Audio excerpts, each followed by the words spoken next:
Hi there. For the past 5 years, I've been running a charity in Peru called SKIP, supporting kids in Peru. SKIP provides an educational program for 300 children, enabling them to go to school each year. And we also help support families to become the principal agents of change in their own lives.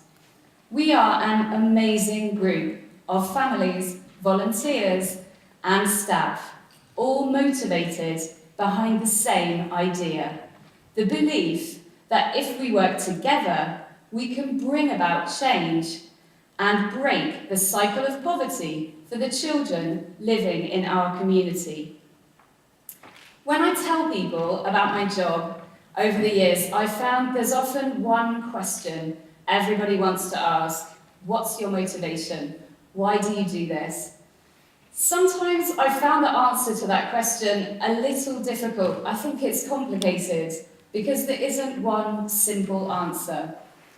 Most definitely, my current reason for the job I have is because of the amazing experience of the families that we work with. Recently, while I was in Peru, I was having a chat with one of the mothers, and she told me about an argument she had had with a relative some years ago. And the family member had shouted at her, telling her that her children would never amount to anything, and none of them would find a career. This had been a particularly difficult time for the family. Sometimes they didn't have food to eat because money was so very tight. And the mother looked up at me and she smiled. "But señorita," she said, "look at us now. I have one daughter in university and another who's just graduated from secondary school and will begin to study for university exams. Both of them speak conversational English and are now studying French in the private institute, thanks to scholarships from SKIP. And all my other children doing well in their classes," she said, "all thanks to SKIP." And I had to correct her, as I always do. "All thanks to you, Senora." Because the truth is, we can only provide services. It's the families who do that hard work and make a commitment to change and to learn. So that's my current motivation for my job. But I think if we want to look at why I chose a career making a difference, we need to look further back in my history. So we're going to travel a little bit now and go on a journey back through my past and start here at 16. And at 16 years old, I started a politics class for the first time. As we began to learn about social systems and benefits for people living in poverty, I began to realise that my opinion differed from almost everybody else in the class. As I challenged my fellow classmates' belief in benefit cuts and their stigmatising opinion that people living in poverty were simply lazy, I began to realise that I felt really passionately about these issues. Here's another story if we move forward to when I was 17 years old, and at 17 I began tutoring a little boy called Henry. At 7 years old, Henry was quite a character. He was very special. He was extremely bright, but he had some behaviour issues which meant it was difficult for him to make friends. I thought Henry was awesome though, and as we worked together on his reading, I realised something amazing was happening. Not only was this helping Henry, it was also helping me. Now, I don't think I was special in this, but I was kind of an awkward teenager, like lots of us are. And I lacked confidence. And suddenly, here was this little person who thought I was wonderful and always showed that every time I came round. So as his reading began to improve, I could see the impact that my efforts were having, and that made me feel even better. In my final story here, we reach August of 1999 as I graduated from university. and I met an English teacher from the Dominican Republic, and he told me that he could get anyone who wanted a job teaching in his school. Now I had no job, no plan, and no idea what I was going to do with my life, so I decided to go.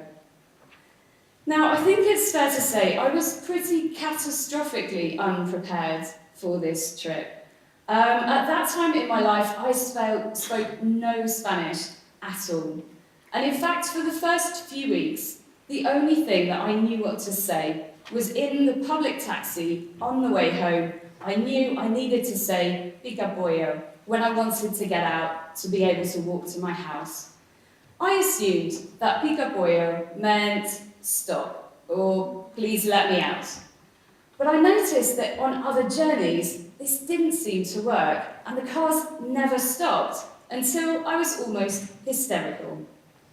After a few weeks, when I was on my way home, I was getting out of the taxi and I noticed a sign above the restaurant opposite, and I suddenly realised that "pica pollo" in fact meant spicy chicken. I had been all over the city, wildly shouting "spicy chicken" at very confused bus drivers. So I enrolled in a language course, and my amazing journey into the learning of a language and the experience of a new culture began. So these 3 stories track the progress and evolution of my motivation to do this job. Almost certainly, that initial interest sparked in school gave me a passion to fight against inequality.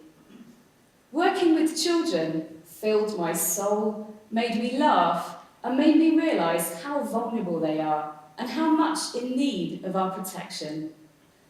And travelling taught me more about myself than I possibly could have imagined, made me realise how brave I could be, taught me some lessons in humility, and also opened a door to other cultures that made me realise there's more than one way to look at the world.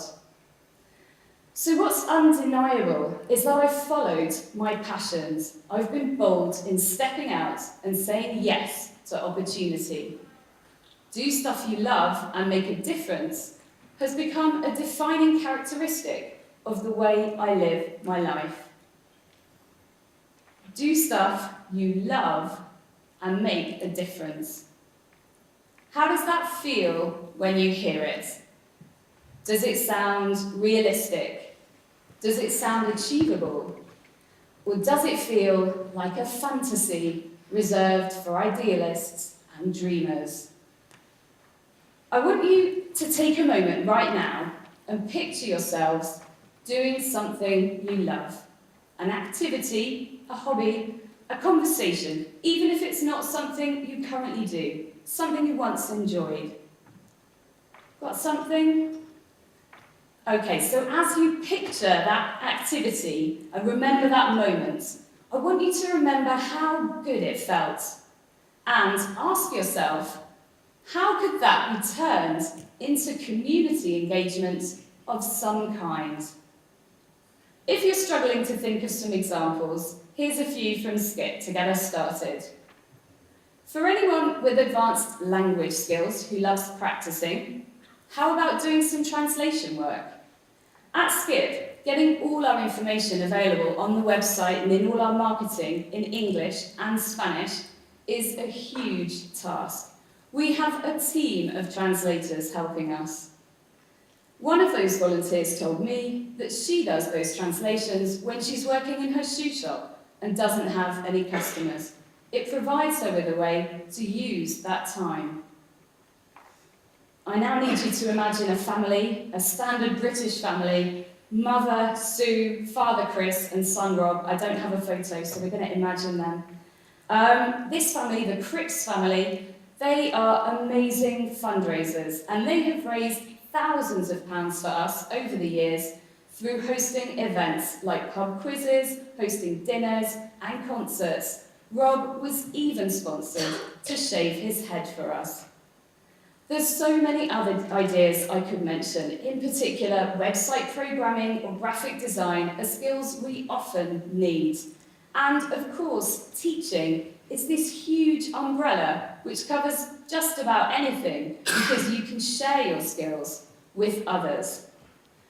So hopefully, this helps you think about some of the diversity around how you can get involved. So, am I telling you to move abroad? Absolutely not. Creating change doesn't have to be as drastic as moving abroad. You can help projects locally, including those you're already a part of, or help international causes from afar. As you get started, here are a few guidelines to help you. Firstly, be realistic. I remember, as I was making the decision to go out to Peru, that I looked at the world and I felt that I could see so many changes that needed to take place. And I felt very small and insignificant.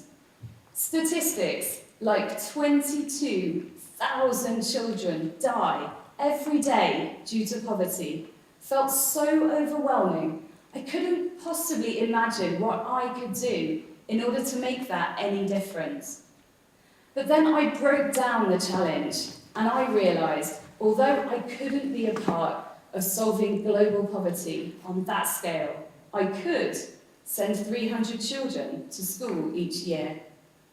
So set yourself realistic, attainable goals like, by next Friday, I will have identified a charity I could volunteer with in my local area. Then, be flexible, because the truth is that sometimes doing stuff you love means doing some stuff you don't love. No matter what your dream job is, there's always going to be bits of it that are not so much fun. I just spent my Christmas vacation out in Peru cleaning the volunteer house. It was pretty disgusting. I removed a total of 5 bowls of mouldy food from their fridge, and I actually was left wondering how they had survived this long without anyone cleaning it. Nobody wants to clean out a mouldy fridge, much less one they don't even use. But this was the job that needed to be done, and so I did it. And I wasn't joyful about it, but at the same time, it's important to remember the bigger picture. I always remember the amazing project we're realising, and that helps me be more flexible with the projects I take on. So it's not always going to be about being the person who rescues beach dolphins or gets to feed orphan babies, because sometimes stamps need to be put on letters or the fridge needs to be cleaned. We need to step back from fulfilling our own needs and look to those of the project. It's important to have dreams, but we need to realise that none of us are going to change the world on our own. We need to recognise the value in that shared contribution. To end, I wanted to come back to that all-important question, that why do I do this question, because there's another experience from my childhood which adds another explanation and also explains why I believe so strongly that offering support to people in their times of need is a gift which can keep on growing. When I was 4 years old, my father very sadly died. And in the years that followed, my mother became very fixed on the importance of education. She began to apply to charities to seek support to fund my education in a private school. Ultimately, I was granted an interview and I received support until I graduated from university. Now, I'm not drawing a direct comparison between myself and the children in Peru, but the notion that a child whose education is funded goes on to run a charity funding the education of 300 other children is a beautiful story. We place no obligation on the children from SKIP. We just hope that they grow to be healthy, happy, and productive adults. But we are so fortunate at Skip that this is a story that goes on. The cycle of giving back has already begun. The young people who are graduating from our programme are coming back and volunteering within our community. So I encourage you all to look inside yourselves, to remember and reinforce your passions, to look online tonight and begin a list of ways that you can help, to go to your local charities and ask questions. In this way, you can all learn the value of doing stuff you love to make a difference. And in this way, we're going to see how 1 becomes 300, which will become 9,000, and that will become tens and hundreds of thousands. And that is how we are going to change the world together. Thank you.